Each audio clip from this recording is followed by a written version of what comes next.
bi di Seynabou Diallo ca université Gaston Berger bu Saint-Louis ay naataangoom démb def nañu guddi gu ñu koy rendre hommage te boole ci itam di ko ñaanal dinañ ci dellu soit itam wax ci wàllu santé ak grève 72 heures bi nga xam ni syndicaliste décrété nañu ko encore ngir kat fas yéene jàkkaarloo kilifa yi ci ñu saafara seeni ay jàmbat. xibaaru sport dinañ ci ànd ak Baye Mante Mboup yéen a kay Mantu lay ci bundooy from fàcce gi Mambay Ndiaye. Voici Trafic News. Trafic News dañ ci ànd ak Pape Alé. Pape Alé maa ngi laa nuyu. Pape Alé. allo oui Mambay. ci loo ne. waaw maa ngi sant bu baax a baax. circulation bi oyof na wala dafa tàmbalee xat. voilà merci beaucoup Mambay jàppal ne ñi nga xam ne ni ñoo bëgg a jaar sur l'autoroute soit ngeen bay ko Cambérène sortie péage bi wala sax ngeen bay ko di Patte-d'Oie nar ko jaaree nag école Mariama Niass jàpp le changer de wutali Colobane foofu la tey c'est pas compliqué naam sax ay wati yu bëri ñoo ko choisir mais teewul mën ngeen fa jaar daal di wéy seen circulation sans perdre beaucoup de temps si axe boobule naka noonu aussi rond-point de Marie si foofu la aussi c'est complètement dégagé axe boo leen mënti ko bay ko rek mën ngeen bi daal di wéy seen circulation bu dee nag intersection bu cité des eaux foofu la moom pour ngeen dépasser ko faaw rek ngeen patienté taaxirlu xaar takk dina jox ndigal laata rek ngeen wéy seen circulation bu ko defee nag génn intersection bi mën ngeen di jaaxee sur les deux voies front de terre daal di utili seen bu Liban wala sax ngeen tàllal rek si accès bi nga xam ne nii mu ngi leen yóbbu di côté de Castor jaaree ko Sorida foofu la aussi c'est pas difficile il y a des ralentissements mais mën ngeen fa jaar aussi daal di wéy seen circulation bu dee nag intersection bi bu ñu ko dépassé aussi am ngeen possibilité si accès bi nga xam ne nii mu ngi leen yóbbu di côté Liberté 5 foofu la aussi ça circule tranquille pour le moment Mambay. C'était Trafic News. jaajëf Pape Alé waxtaan bi la nu koy doorande Cheikh Birahim Diadji Touré le député du peuple El Hadji Mouhamadou Mansour Diop mbiri Adji Sarr Ousmane Sonko ndax xam ngeen ne kon avocat yu leader bu Pastef fës génne nañu toog ak doyen des juges ngir nag ni ki tey ji saltine ji ngir xool nees def ba mën a jàppaw dat ngir nag mën a déglu Ousmane Sonko ci fond dossier bi Libération Online moo joxe boobu lépp xibaar ne kon député Ousmane Sonko it mu ngay wéy di violer l'obligation ba nga xam ne moo tax mu war saa su ne di xaatim maanaam signé jëm ci contrôle judiciaire bi nga xam ne moom la ñu teg ci aw loosam la koy firnde moo di àjjuma bu mujj bi ci weer bi moom jiital Pastef demul daal di émarger jëm ci contrôle judiciaire bu nga xam ne moom la ñu teg ci aw loosam le député du peuple mu ngoog manees nañu wax ne kon yàggatul dara de bu fekkee déglu gi am na ñu jàpp date ngir nañu dem ci procès. comme avocat yi Ousmane Sonko ñu ngi def démarche bi mën nañ ci am yaakaar. que dinañ ko déglu ci fond dossier bi comme niñ ci war a dégloo aussi Adji Sarr ak ay avocat am te bu boobaa faw nag procès dina am procès moom dina am parce que accusation la ki accusé la mu wax am na procès am bu amul procès dina am mais dama bëgg woon itam ñu bañ yam tënku rek ci procès yooyu quoi. yooyu ci saal ak yu mel noonu. mais procès ñi seen bakken rot 14 morts yi. te ñi ëpp ci ñoom bal rey leen. loolu dafa war a leer aussi te njort naa ni yoon dina ci jublu parce que mënee su la bàyyi fukki bakkan ak ñeent ñu dee noonu ci jeexeetaloo dong ci ay manifestation yàgg na am manifestation yu mars yi gën a metti yu 23 juin yi dafa yàgg di am Sénégal mais du dem ba egg ci 14 morts jéggi na dayoo te gis nga boo seetee même préélectoral bu diggante 2010 ba 2012 bi Abdoulaye Wade di folleeku pratiquement même nombre boobu ñoo deewoon aussi mujjul fenn fokk ñu bàyyi bakki nit yi ñuy fowee te du mujj fenn ndax ay manifestation bu dem ba mujj ko def benn aada ci Sénégal ku dee yaa perte mais ku dee yaa perte loolu amul ci benn constitution amul ci benn loi amul ci benn diine ku dee yaa perte ça n'existe pas. voilà ñu gis ne kon moom Ousmane Sonko ay avocat am dugal nañu ab demande saa su ne wala sax dugalaat nañu demande ngir liberté ñu may ko ñu teggi li nga xam ne mooy contrôle judiciaire bi waaye dañ ko lànkal ba noppit moom ci boppam na mu ko waxoon noonu la ko defee demul signé ji li nga xam ne moom mooy wane ne moo ngi ci réew mi. waaw c'est un citoyen sénégalais boo xamee ne dafa jàpp ni am na droit wu bañ a wuyu ji xam nga. loolu la jàpp moom ne ni am na droit bañ a wuy ji li tax mooy dafa sukkandiku ne ni yoon deful yoon ci kawam maanaam respecté wu ko mu ne moom it du respecté yoon te pourtant yoon boobu nga ñàkk respecté te nga jàpp ni yow tamit yoon respecté wu la ci yoon boobu ngay dellu fa ngay mujjee ndax lan say avocat ñu ngi ciy dox c'est une manière pour lui de communiquer c'est une manière pour lui également ci wàllu politique bi mu nekk di wane ni am na foo xamee ne am naa sañ-sañam mais attention fu muy mujjee yëpp mooy ci yoon. ay avocat ñu ngi waxtaan ak juge bi pour xool naka lañ koy dégloo kañ lañ koy dégloo ko yooyu fa la ñuy mujjee ndax dina ñëw jàkkaarloo ak juge dina jàkkaarloo ak ñi nga xam ne ñoom ñoo yore wàllu woowu ci wàlluk yoon quel que soit alpha yoon baax wala mu bañ a baax réew dafay am yoon léegi nag mën nga ko wóolu mën nga ko bañ a wóolu waaye ce qui est sûr mooy di nga jàkkaarloog ñoom. maintenant nag modalité yi la ñuy xool moo tax avocat yi di ci wax ak di xool naka lañ koy defee leneen li nag mooy li Mansour wax sànq il faut nécessairement au-delà de Adji Sarr Ousmane Sonko. au-delà mu doon loo xamee ni am na wala amul mu doon loo xamee ni am na loo xamee ni dafa am lu lalu ci suuf ou pas mais am na loo xamee ni moom ñëpp xam nañ ni am na mooy fukki nit ak ñett wala ñeent yi nga xam ne seen bakkan des na ci nañu leeral loolu également. ndax war nañu ko leeral leneen lu soxal bi la jotaay xibaar moo di njombeelam sa Kër Massar benn waay la bu nga xam ne ni fa mu doon jaay ay tissu étagère ba da doon yóotu ab tissu lépp màbba ci kaw mu doxe fa ñàkk bakkenam waajoojee nee nañu mi ngi bawoo sa diwaanu Casamance do dikkoon fii ngir daan dooleem noonee la faatoo ñu ànd si leeral yi ak Idrissa Diémé.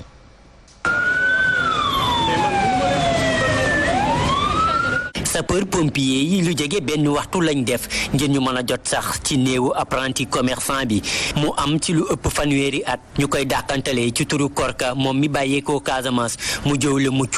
ci doole bi nga xam ne tissu yi waaye tamit étagère weñ bi daal di dal ci kawam si xibaar yi ñu doon taataan sax ñu ngi xamal ni que moom da doon jéem a xëcc benn piis ngir won ko ab clientam foofee la sax étagère bi daal di màbb dal ci kawam bilan bi mënoon na gën a diis lii ndaxte bii le magasin nga xam ne wàllum tissu lañ fay jaay jour ouvrable yi nit ñi dañ fay fees dell te ju fàttali ni sax digganteem ak rond-point wu Kër Massar jege na si juróom fukki mètre booy jëm ci route nationale bi néewu apprenti commerçant boobu le sax sapeur pompier yi mujj nañ koo génnee yóbbu ko ci district sanitaire bu Kër Massar.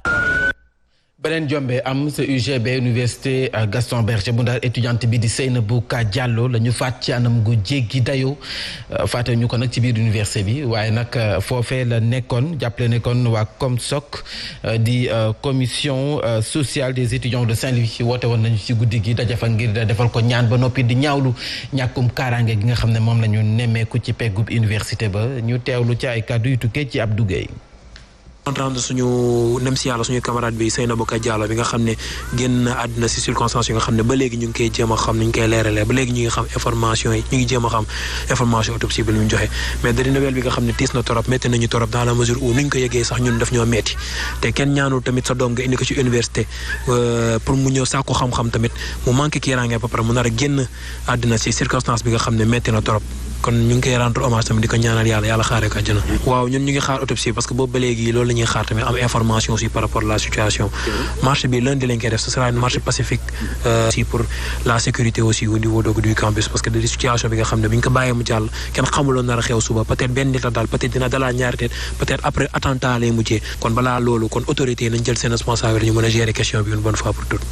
bu nga ko doxum ñaxtu la ñuy woote tey jii ngir nag lu andi kaaraange ci peggub université ba le député du peuple ñu gis ne dafa faral di bari ay nit yu ñuy faat di leen sànni wala faat leen dugal leen ci ay mbuus wala sax yenn saa ay xale yu ndaw yi nga xam ne ñoom it ñoo nekk ay victimes est-ce que jotul it ñu xool yarin gi jikko yi.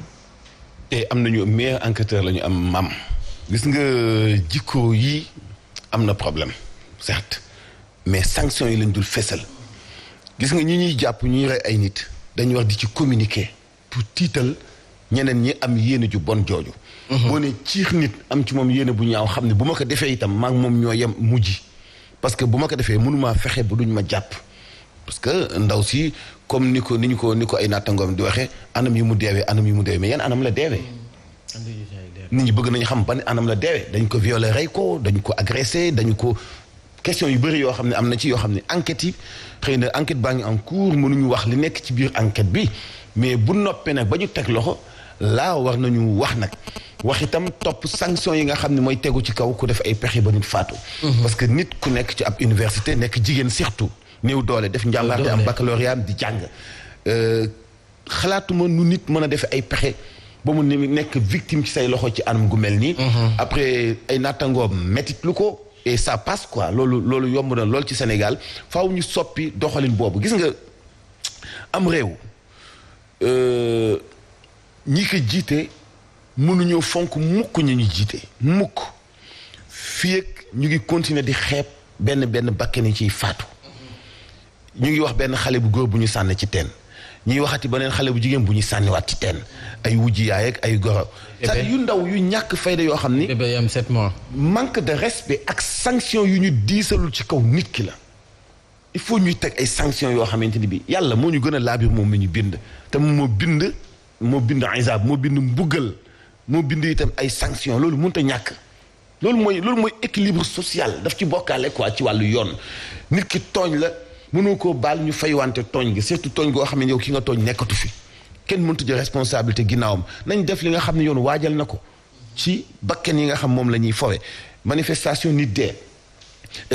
xale nekk ci moto di cappi ba faatu nga yor oto yëpp ci ay mag sa ay moroomu papa sa ay moroomu tonton am comportement bu bon yéen a ngi dégg ñuy wax accident wu camion bi mbëkkanteeg oto particulier wala auto transport clando bi doon daw diggante Mbour ak Mbaling ñu ni chauffeur camion bi amul permis nan nga mën a tollooree nit ku yor oto te amul permis après rey 5 personnes wala 4 yoo xam ni ñu ëpp ci ñoom ay pères de famille lañu doon xëy dem di liggéey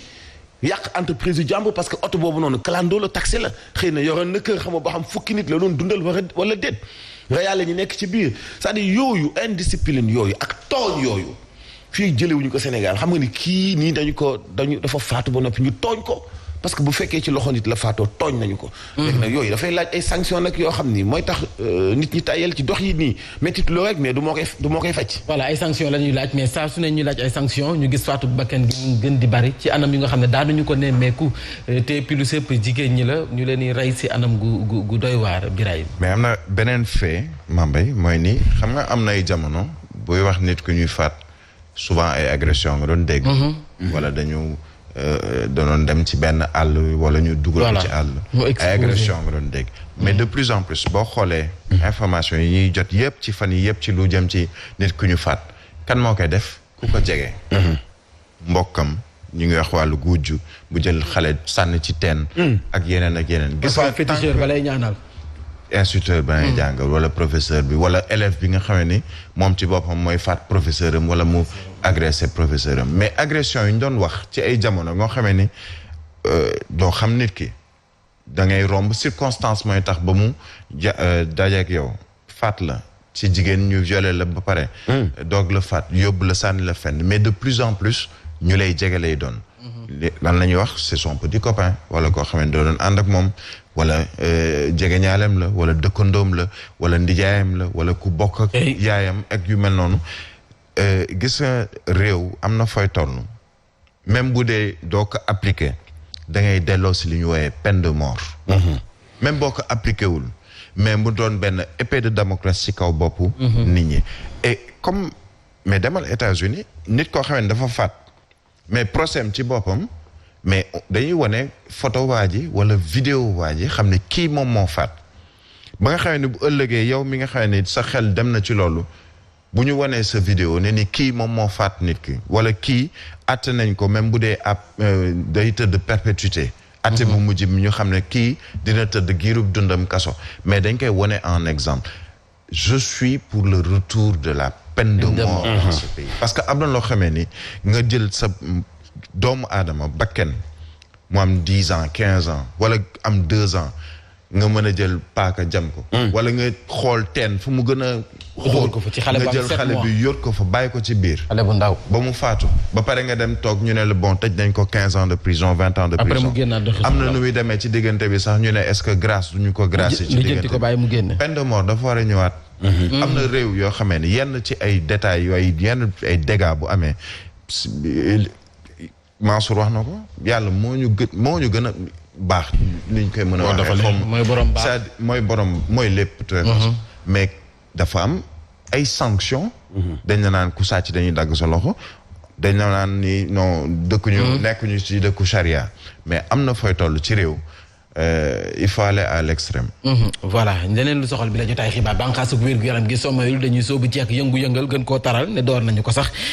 ñenn ñi ñetti fan bi la yoon la ñu wax ne kon la ñu fas yéenee grève door ko mercredi bi ñu dëgmal lu ñu bëgg nag moo di agent communautaire yi nga xam ne booy seet liggéey bu bari seen mbagg la tegu ñu dox leen gëdd ga ca war Abdoulaye Diagne lañu say àndal. Kër Docteur nekk ci guut jamono yi ñu toll syndicat démocratique des travailleurs de la santé et du secteur social ñëwoon ci Diourbel ngir xamal ay ñoñom ni ñu fas yéene xeexee. dem grève àllarba alxames ak ajuma incha allah. ci lu nu mel ñuy solo robb ñi nga xam ne ñoom ñooy liggéeykatu waa Kër Docteur yi lee sonn lool gàlloo lu ëpp. ci liggéey bi am na ci ñoo xam ne ay 10 000 lañ leen di jox am na ñoo xam ne ay 15 000 francs ñuy liggéey ay ñaar fukki at fanweeri at ñu ne loolu dafa war a dakk te loolu bu ko état bi réglé wul du sax ñu delluwaat ginnaaw ci xeex bi nga xam ne moom la ñuy xeex par rapport à nos points de revendication. lu dul dañoo saafara seen jàmbat yi lee. am nañ ay piste de réflexion pour régler problème mu ñooñu. benn bi ci fonction publique bi nga xam ne ci la ñu nekk la beneen bi ci fonction publique locale parce que domaine santé domaine bu ñu décentralisé. téeméer boo jël ci liggéeykatu waa Kër Docteur yi juróom-ñett yi rek la nguur gi di fay tax ñu ne CDS yi war nañoo xoolaat ni ñuy séddalee am bi ci biir Kër Docteur yi. voilà agent communautaire yi la ñu bëgg ñu gën leen a jox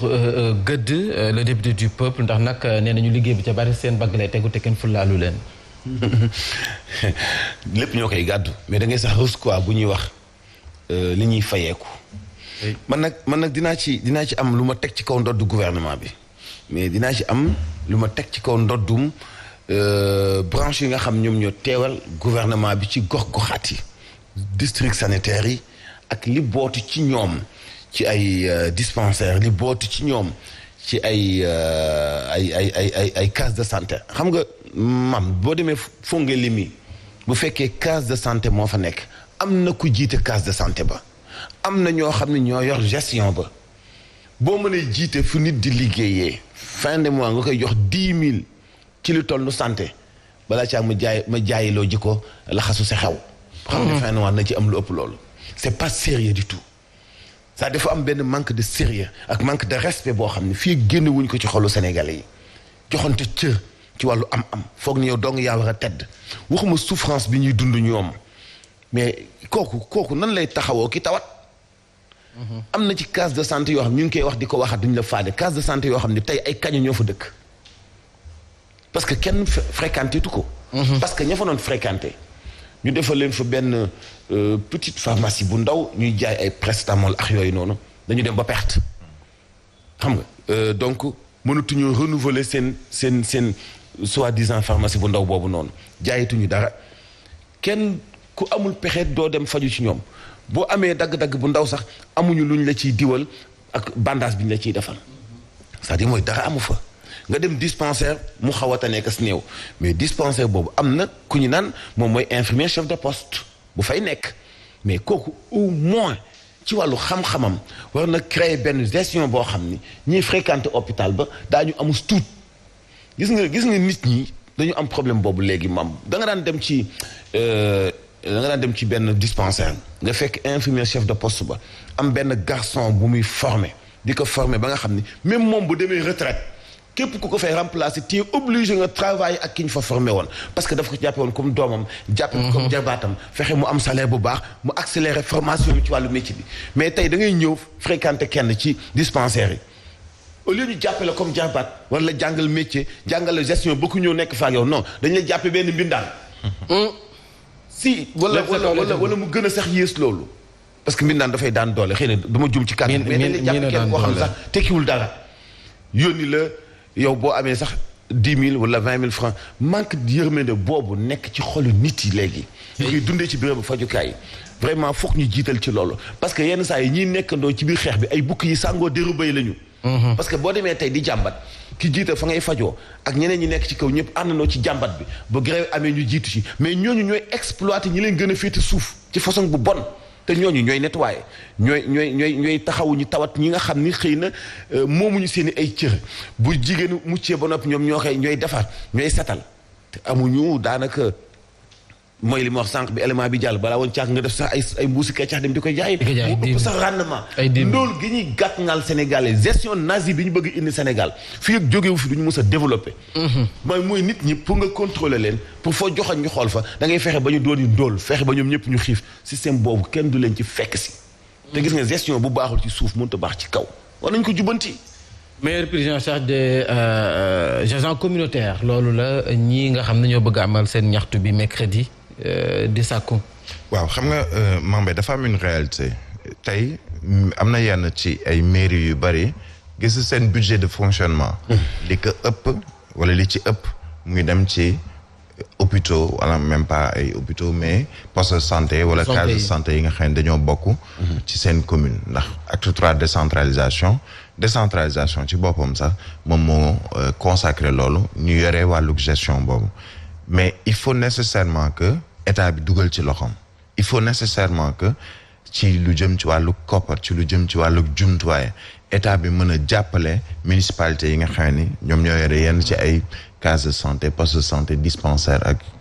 yu ni mel mais au-delà ñi nga xam ni ñoom ñooy ay relais communautaire santé communautaire Mambay tey ki ngay gën a jege mooy ki nga xam ni mu ngi ci poste de santé tey sa doom feebar wala yow sa bopp nga feebar fan ngay njëkk a dem doo xalaat hôpital bu sori bi de da ngay dem ci poste de santé bi nekk sa koñ wala bi nga xam ne mu ngi ci biir commune bi fay sa ticket 500 francs ba 1000 francs ba 2000 francs parce que moo la gën a jege mais ñooñu fay liggéey tey gën a jege askan wi am na anam yoo xamee ni pour ñu mën a jàppale sa askan day compliqué ci ñoom parce que amuñu jumtuwaay yi financièrement mairie bi nga xam ne moom moo leen di fay peut-être la mu yoree salaire ba mu leen mën a jox néew na il faut donc nécessairement état bi dugal ci loxoom te état bu ñu koy wax mooy tey am na ñu bari di ay relais communautaire li ñuy liggéey il faut ministère de la santé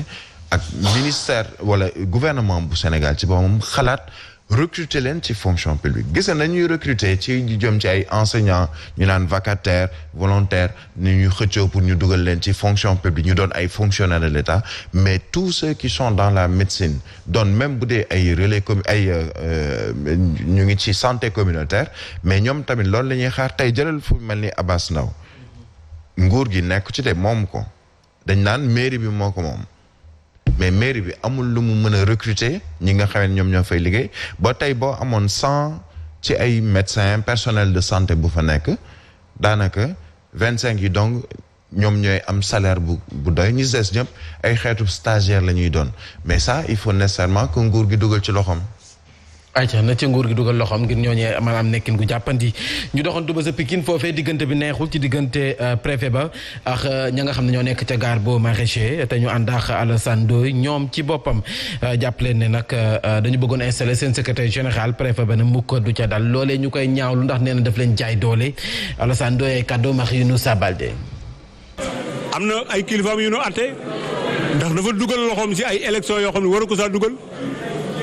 saako ndam si yàlla si waroon naa dund. moom yàgg naa dugal loxoom si lu yoonam nekkul lii mu ñu war a def nii nag moo ne du ngeen ko fa defee élection yi moo ne du ngeen ko fa defee ma respecté ko en tant que autorité te notifié wu ma benn këyit dafa juum nag mag mu juum gone bu dëgëru fit moo koy wax da ngaa juum parce que dañu man yëgaluma ko élection yi te loolu mu wax nekkul jox notifié naa ko këyit mu déchargé ko. kon kooku bu fekkente ni bi dañu ko teg en tant que préfet ma ni xamul rolam. ayca leneen lu soxal bi la jotaay xibaar sa Mauritanie la ñu dem def ab délégation mu di waa coalition des acteurs de la pêche du Sénégal ñoom nag demoon nañu sa Mauritanie sa Nouakchott fekk ji fa ñi nga xam ne ñoom ñooy nappkat yi Sénégal ya fa nekk am na lu ñu leen jàppale waaye it ñooñee profité nañu si ngir becc ci seen boolu jàmbat ñu ànd seex sa Mauritanie Alioune Badara Sonko. délégation la bi nga xamante ne coalition des acteurs de la pêche du Sénégal ñoo ko daal di jiitee amal tukki nemmeeku ca Mauritanie ngir ñëw dikkee renfort ñi nga xamante ne ñooy sunu naataango nappkat yi nekkee ca Mauritanie ñoom nag ci bile visite daal nañ yóbbul ay matériel médical nappkat yi nga xamante ne ñoo nekkee ca Mauritanie ndax léeg-léeg dañuy soxla yile jumtuwaay pour seen ay évacuation naka noonu ba mu jëlee kàddu président communauté sénégalaise bi nga xamante ne moo nekk ca Mauritanie di Assane Gueye moom rafetlu na bu baax a baax geste bi nga xamante ne coalition des acteurs de la la pêche du Sénégal amal na ko d'ailleurs sax muy fàttali ni président Macky Sall moom dugal na loxoom bu baax a baax ci ñoom seen nekkin ndax am na sax benn ambulance bi nga xamante ne yëkkati woon na ko jox leen ko naka noonu Thierno Meng président national des mareyeurs du Sénégal moom it ba mu jëlee kàddu ñëwaat na ci bii l'essence xamal ni réewu Sénégal ak réewu Mauritanie yàlla def na que am nañ ay relations yu mucc ayib rawatina ci wàllu coopération mais aussi ci lépp lu jëm ci wàllu napp gi naka noonu Modou Fall nekk représentant de la coalition des acteurs de la pêche du Sénégal ca Mauritanie moom nag ba mu jëlee kàddu daal nay profité waxaale ci jafe-jafe yi nga xamante ne nappkatu Sénégal yi moom la ñuy jànkonteel rawatina lépp lu jëm ci wàllu congélation bi nga xamante ne léeg-léeg seen jën yi sax dafay faral di yàqu ba tax na sax muy sàkku ci autorité sénégalaise yi ñu jàppale leen ay jumtuwaay yi nga xamante ne daañu mën a conserver seen ay jën mu nekk ay jàmbat yi nga xamante ne kii di Fatou Ndoye nekk présidente nationale des femmes de la coalition des acteurs de la pêche du Sénégal moom ba mu jëlee kàddu xamal na ni dina ko yeggee kii di président Alioune Thiam waaye tamit autorité sénégalaise yi rawatina président de la République Macky Sall ak soxnaam Marème Faye Sall ngir ñi gën a dugal seen loxo ci nappkat sénégalais yi nekkee ca Mauritanie. ci waa CAPS ñoo demoon foofee sa Mauritanie ngir ñu waxtaanee jafe-jafe yi nga xam ne nappkat yi ñu ngi koy jànkonteel ni ko yeneen secteurs yi di jànkonteelee ñoom nappkat yi jot nañu geesu leen it. waaw te ñi ko def mooy ñi nga xam ne seen ñooñ lañu. doon ay nappkat ni ñoom doon ñoo xam ne ay acteurs pêche lañu ñu xam ne seen i naataango ñu ngi ci ay jafe-jafe doon ay sénégalais mais nekk fële ca Mauritanie ñu jàpp ci waxtaan ak ñoom. gis nga tey secteur bi nga nekk nii di journalisme yow mi nekk ci biir yaa mën a xam lan mooy difficulté yi ci nekk keneen lu mu ci mën mooy jàppale la jàpp ni war na la ci mën a am fu mu la wuutu wala lu mu la ci mën a jàppale ils ont fait exactement la même chose ñi nga xam ne ñoom ñooy les acteurs de la pêche ne ni gis nañu seen i naataangoo doon nekk ci ay jafe-jafe te li ñu laaj lenn la mooy na ci nguur gi jàpp je pense que le ministre de la pêche Alioune Ndoye mu ngi jéem def ci wàllu woowu liggéeyam donte nag lu bëri des na mais na xool ci ñi nga xam ne ñoom ñooy les acteurs de la pêche de manière générale ndax liggéey bi CAPS xawma collectif bi def ñoom tey nguur gi dañ leen ci jàppale parce que bu du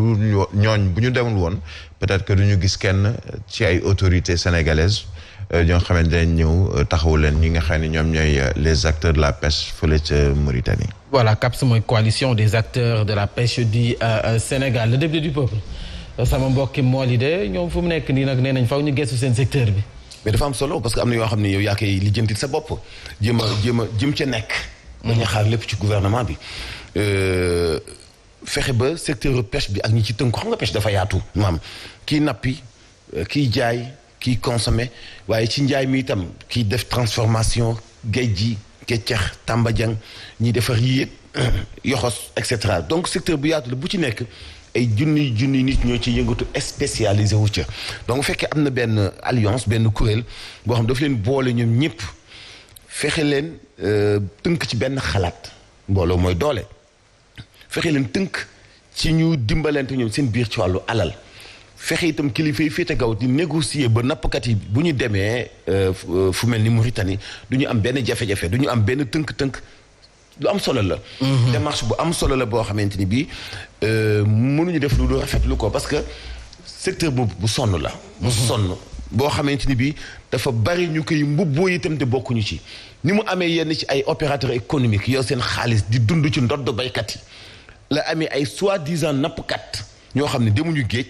amuñu gaal amuñu oto jënduñu jën jaayuñu defuñu transformation et dañuy wuyoo au nom de la pêche. ñooñu nag loo tabax ñu toj ko loo sumb ñu yàq ko loo naal ñu yàq ko ci ay wax ay tiraillement séminaire rencontre hôtel amoo gaal xëyoo bëgg a woote séminaire boo xam ne ci hôtel wala rencontre boo xam ne dina la coûter ay millions de sa lakk moo nekk sa ginnaaw.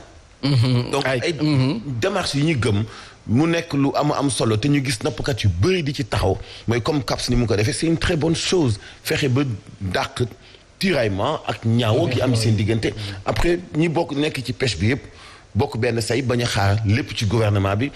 parce que mënul lépp. lu am solo ñu waxtaanee laata ma leen di libéré jëm ci commande publique bi nga xam ne association des maîtres tailleurs ñu nga cay laaj seen wàll ñoom nag ñu ngay sàkku ci njiitu réew mi wala nguurug Sénégal ñu bàyyi xel bu baax secteur artisanat bi ndax bu ñuy wax utum xëy ñoom ci boppam la ñu gën a mën a jàppale bu fekkee bëgg nañ ndaw yi am xëy fii ci réewum Sénégal Tafa Fall membre bu ADESMAT ay kàddoom la ñuy teewlu.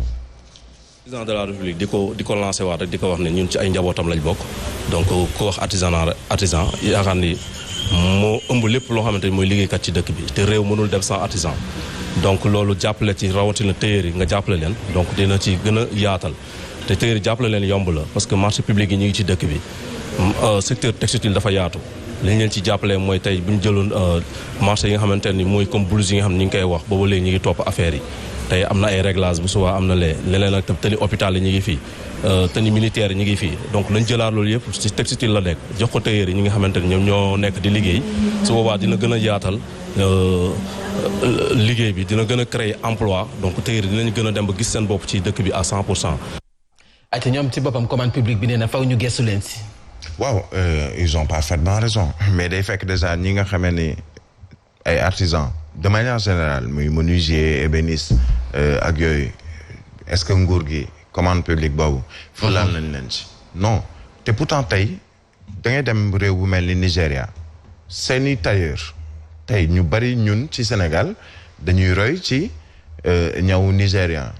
parce que ñoom dem nañu def seen promotion bopp seen nguur jàpp ci également da ngay gis président boo xam ne lan lañ ko woowee dem nañ ba tuddee ko Obasanjo yëre yu muy sol c'est une manière de promouvoir artisans locaux yi nga xam ne ñoom ñoo fa nekk tey réewum Sénégal lan la ñuy jël faral costume cravate alors qu'on a des artisans ñoo xam ne ay tailleur lañu muy pour góor muy pour jigéen ci ñawu góor ci ñawu jigéen mais effort yi ñuy def yëre yi ñu lay mën a ñawal mais nguur gi war na mën a ñëw comme ni ñuy def ak équipe nationale solal leen ñu ne benn styliste sénégalais moo leen solal mais ñuy def la promotion mais bu ñu yem ci def promotion pourcentage bi ñu waxoon ne dañuy jël 15% ci wàllu commande publique jagleel ko suñu artisans yi bu mu yem ci lal ak fauteuil ak table ñuy jëm ci bureau mais na dugg également ci ñuy ñawal na dugg également ci ñi nga xam ne dañuy nekk ci ay œuvre d'art tey yenn bureau yu bari boo fa duggee da nga fay fekk ay œuvre yoo xamee ni ay sénégalais ñoom ñoo ko defar muy tableau wala lu ñu yett ci ay sculpture ak yooyu ay sénégalais ñoom ñoo ko defar mais malheureusement yow mi nekk fii wala keneen ku nekk ci mbedd mi du ko gis parce que ci biir bureau la yem il faut qu'on fasse la promotion des artisans sénégalais que ce soit le menuisier ébéniste tailleur ku mu mën a doon mais promotion boobu gouvernement bi moo ci mën a jàpp et en premier le président de la République c'est vrai que costume cravate lay sol parce que circonstances yi ñoom ñoo koy joxe il est vrai que yenn saa yi mu sol ñetti abdomen wala mu sol yëre wolof mais ce serait bien ñuy gën a promouvoir mais tey conseil des ministres Mambay conseil des ministres ils sont presque tous ci góor ñi en costume cravate mais qu'est-ce qui empêche li tax africain war a mën a fonk boppam Mansour xam na ko ku mel ni Mohamed Boza Couture am na ñu lay ñawal yow tey am na ñaw yoo xamee am na finition am na lépp mais pourquoi ne pas même bu dee benn yoon par semaine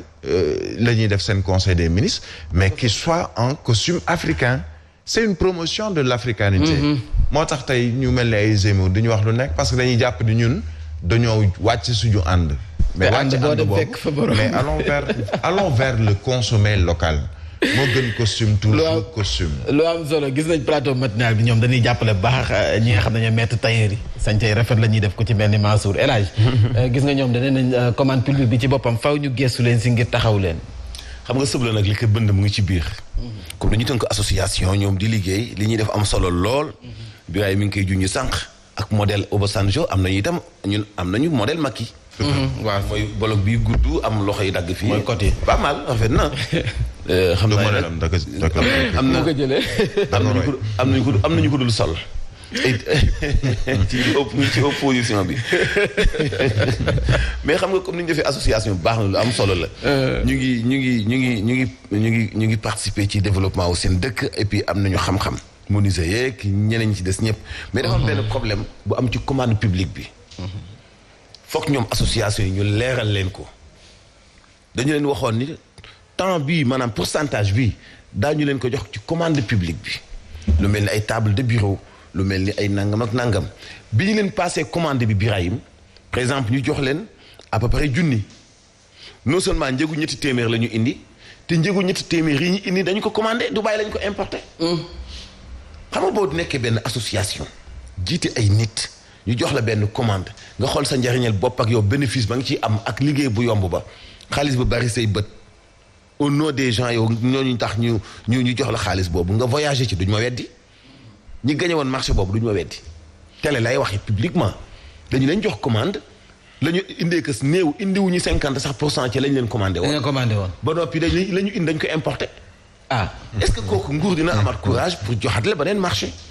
donc ñoom nañu xool ci seen biir ñi leen di xeex ñu ngi ci seen biir mooy li ma doon sànq ci wàllu pêche bi. amoo gaal nappi woo ñëw te séminaire bu am yaa koy jiite fu ñuy sànnee xeer yaa koy jiite mais noonu la mel ci association yi am ñoom dañ koy créer uniquement les véritables acteurs daan nañu porter seen combat mën a am accès ci fi ñuy tibbee bu ñu tibbee non seulement duñu honorer ñoom seen i engagement ci kanamu état tey am na comportement bu ñu doon am ñoom seen ay kilifa mais waxuma la ñaata bureau moo nekk Sénégal te bureau boss boo dugg Sénégal bu mën di doon bu dul commande table yeeg yooyu mais am na sax benn salon bu ndaw bu nekk à côté na le ñaari fauteuil lay doon ñeenti fauteuil lay doon ak benn table mais loolu sax moo nañu passé commande boobu ci Sénégal loolu ay milliards la mais nag bu ñu la joxee ab marché honoré woo ko te li nga joxee kas néew nga importé ko maam ça pose problème moo tax ma ni nañu xoolaat ci seen association yi ñu leen di teewal ca fa ñuy jëlee dogal yi ñi nekk ay politiciens ci ñoom ñu ràññee leen ñi nga xam seen poche doo nga leen tax a jóg mais nag ñoom artisans yi itam ñu collaborer ak waa Sénégal bàyyi nañ leen xel nag parce que lu ñu ñëw ñoo koy sol lu ñu defal ci bant ñun ñoo koy jënd li ci des nag mu des seen diggante ak nguur gi loolu nag seen kilifa yi nañu respecté seen engagement dañ ko honoré lu am solo la da nga wax lu am solo am na ñoo xam ne moom dañuy ràngu xeexu jàmbur dañ naan wax man su ma xeexee sa xeex ñaata laa ciy am bàyyi les véritables acteurs yi nga xam ne ñoo waroon xeex seen xeex ay te Birahim mën nañ la libéré xam naa na jóg bi neexul mais garaaw la géré ko rek ba ci kanam dama fi téye Mansour di jégalu ci xaabaabal bi ay te dañuy dem ca Mbour waxtaanee législative yi nga xam ne ñoo ngi ko dëgmal ak ñi ànd ak président Macky Sall nee nañu du ñu nangu nag ñu tegaat fekk ki nga xam ne mooy maire ba di Thierno Diagne ndax nag naam moo gagné waaye nag 32% te loolu doyul ñu ànd Cheikh Mamadou Faye président bu coalition ànd wàllu sunu gox. bu ñu demee ci élection bu ñu taxawal ak bennoo bii maire àndal te du fi mën a gagné te lii firndal suñu wax tey mooy bennoo bii maire taxawal dafa am ay membres yoo xam ne xalifiste lañu am na ay membres yoo xam ne PDS lañu am na ay membres yoo xam ne bokk gis-gis lañu bokk. te ñooñu tey boo leen génnee ci biir coalition maire bi ñoom maire dina perdre au moins 20% de l'électorat donc ñun suñu taxawaay jëm ci élection yi dafa war a fës dafa am doole mais na fekk responsable lu benn au plus haut niveau jël seen matuwaay ba décision bu ñu mën a jël jëm ci commune bi jëm ci élection législative yi ñëw ñu boole ci les responsables de Benno yoo xam ne étaient opposés au maire. local yi de amaat na foofee nga xam ne moo di sa Mbour ñoom bëgguñu Thierno Diagne jiite leen ci législative yi. mais en tant que doomu localité dañ ma rejoindre ci bëgg-bëgg boobu Mame Mbaye. mënoo def ay njuuj njaaj ay jalgati yu bëri étant maire ci wàllu suuf ak ay dossiers yu dul jeex ci wàllu suuf. gestion bu ñëpp di dénoncer gisuñu benn réalisation boo def inaccessible et bëgg a jiite askan wi. duñ ko nangu. ak tout ce qui se passe li Mamadou Faye demandé li bépp doomu ku juddoo jas di demander signer di demander. mooy délégation spéciale mais pas Thierno Diagne. et il est grand temps parce que foofu li fa yàqu ci suuf li fa lëndëm ci suuf li ñu fa caxatee ci wàllu suuf arrogance ba fa nekk c'est-à-dire arrogance. boo xamante ni bii foog ni sañ-sañ la il faut ñu xamal maire yi ni leen localité yi ngeen nekk moomoo leen ko et moomoo la nit ñi. dañuy teg gët ci seen ay gestion di dénoncer lépp lu jubul parce que nit ñi dunduñu ci seen wërsëg parce que nit ñi yilifu leen dañu leen dénk lëf fu muy dox ñun doomi dëkk ba doomi localité ba di gis gestion ba di ko yàgg a dénoncer ba tey histoire jox ñu dëgg yoon jox ñu dëgg dañuy continuer di dénoncer la ñu doon dénoncer fii laa jëkk interpellé président de la république mu yóbbu signe délégation spéciale non seulement délégation spéciale mais mu ñu def fa audit ci wàllu gestion audit ci wàllu ay acte administratif bu kër yoo xamante ni maam benn espace nga moom ko moom ko jibi moom ko astu moom ko faatu moom ko koddu moom ko ak ay mensonges yu doy waar yoo xam ni mënoo ko tëb mukk te nga nekk kilifa ci localité boobu képp ku nekkul maire ba fa nekk Thierno Diagne wala nga nekk ci suqam yow amoo kàddu gooy wax yow amoo sañ-sañu joxe sa xalaat ci ay manigance yoo xamante ni bii comme fii amul benn kilifa ba fi nekk Mamadou Faye mi doon wax sànq mooy directeur général Petrosen Holding. man ci élection yi candidature am laa doon soutenir même bu fekkee dama ab politique parce que dafa war a am changement ci suñu localité ndax li Thierno Diagne yàqee suñu localité et j'assume. Il est grand temps ñu indil ñu fa délégation spéciale. loolu la ñuy interpeller président de la République pour ñu mën a jubbantiwaat suñu suuf soosu. doomi gox ba am fu ñu dëkk doomi gox ba am fu ñu baye doomi gox ba am fu ñu sàmme ab dëkk mënu koo fekk mu nekk dëkk boo xam juróom-ñetti kër la ñu def fa ay lotissement ma am 1 million jënd fa ay terrain keneen am 1 million jënd fa ay terrain waa dëkk ba mujj nekk ay doxandéem ñu dagg seeni làkk baay yëpp def ko ay kër loolu laa ni du fa am loolu combat bu ñu dul arrêté benn yoon la parce que muy Thierno Diagne muy ki ko fay remplacer moomuñu commune ba te daañu xam ne moomuñu commune ba ci kanam daañu xam ni ñoom moomuñu commune ba. Le député du peuple mooy wax. Le député du peuple dëkk sa Mbour sa Sindia. ñu ngi demandé délégation spéciale foofu à Sindia. maire bi actuellement mu ngi prison mais ñi demandé audit ci foncier bi. demandé audit ci gestion parce que li yàqu ci suñu commune dafa bari na lool. voilà ayca ñu koy jaajëfal El Hadji Mouhamadou Mansour Diop le député du peuple rendez-vous bi ci tës lay doon. si kanam tuuti incha allah ci 89.7. ayca si Zik FM ñu dalal Pape Manta Mboup ci tàggat yaram.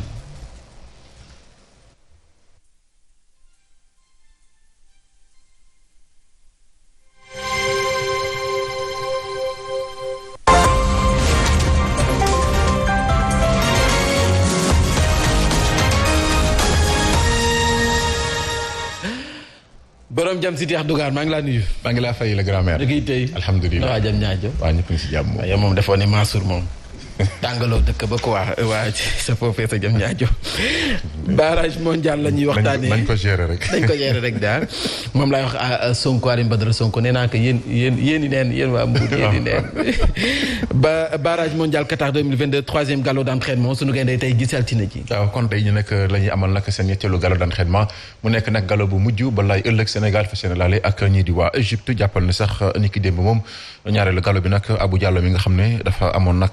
ab gaañu ci adducteurs yi suñu diggante ak Égypte foofu ca Caire moom nag bokk ci boo moyul sax moom dañ koy nag forfait ci jonganteeg nag suñu diggante ak ñii di waa Égypte galop tey bi nag dinañ ko amal bu 17h30 jotee jàppal nag waxtu wi kon waa Égypte ñoom ñu ngi fii ci Ndakaaru niki démb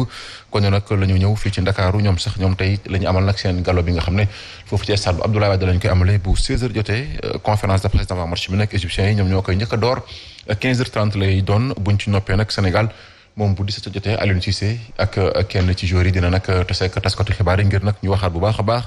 ci match yu ëllëg yi nga xam ne moo war a dox ci diggante Sénégal ak ñi di waa Égypte loolu nag bu 17h jotee lay doon foofu ci stade bu Abdoulaye Wade nekk sa Diamniadio jàppal ne sax yeneen jogante dina am ko nit ki ëllëg 17h Nigéria mi nga xam ne dafa defoon match nul foofu ca Ghana moo koy dalal nit ki ëllëg kon 19h30 nag Tunisie moom moo daanoon ci ale ba Mali moom dina fa laale ak ñi di waa Mali Algérie ak Cameroun 19h30 la match ale ba nag Algérie moo ko daanoon ca Cameroun benn bal ci dara RD Congo moom day fekk ci Maroc waaye nag match ale ba ñaari équipe yi un but partout la ñu defoon na. ñu waxtaan ba tey si barrage mondial zone Afrique CAF si woon na liste arbitre yu match retour bi. waaw xam nga nag match retour yi nit ki ëllëg lañ koy amal tax na nag ba confédération africaine bu football fësal nag yenn arbitre ñoo fas yéene nag arbitre yooyu la juróomi jongante ak yenn ci ay décisions yi nga xam ne jël na ko di fàttali nag ni Moustapha Gorbal nekk ab algérien moom nag moo fas yéene diriger kon nit ki ëllëg match Sénégal ak Égypte ci leeral lañ ci ànd ak Soxna Fall.